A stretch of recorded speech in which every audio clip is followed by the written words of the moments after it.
Unraveling Stories, Exploring Literary Devices in English Literature. Hello, learners! Today, we're delving deep into the world of English literature. More specifically, we're going to look at literary devices and techniques. These tools are the building blocks of stories, poems, plays, and novels.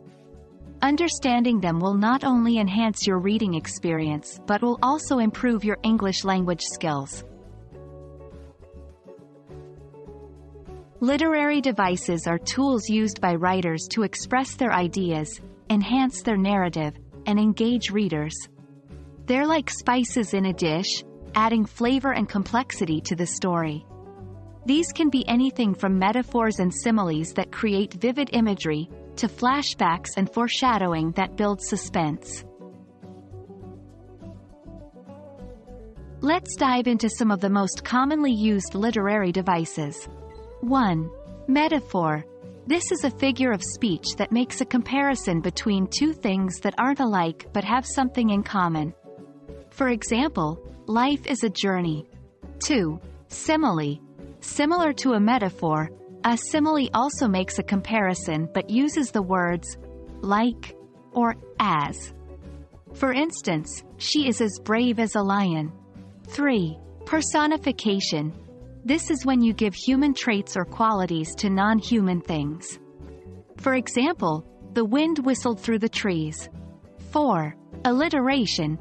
This device involves the repetition of the same sound or letter at the beginning of closely connected words. For instance, Peter Piper picked a peck of pickled peppers. 5. Foreshadowing. This is a way that writers hint at what's to come later in the story. 6. Irony. Irony is when the actual meaning of a situation is different from the expected meaning.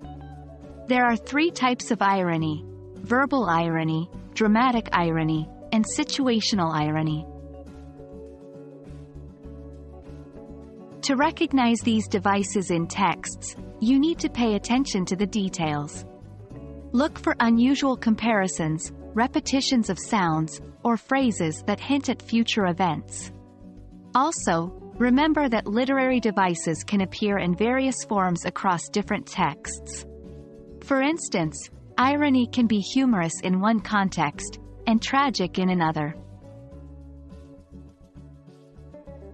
We've only just scratched the surface of the wide array of literary devices used in English literature. But understanding these tools is a great first step in deepening your appreciation of literature and honing your English skills. Keep reading, stay curious, and remember, every story is an adventure waiting to be unraveled. Happy learning, and until next time, keep exploring the wonderful world of English literature.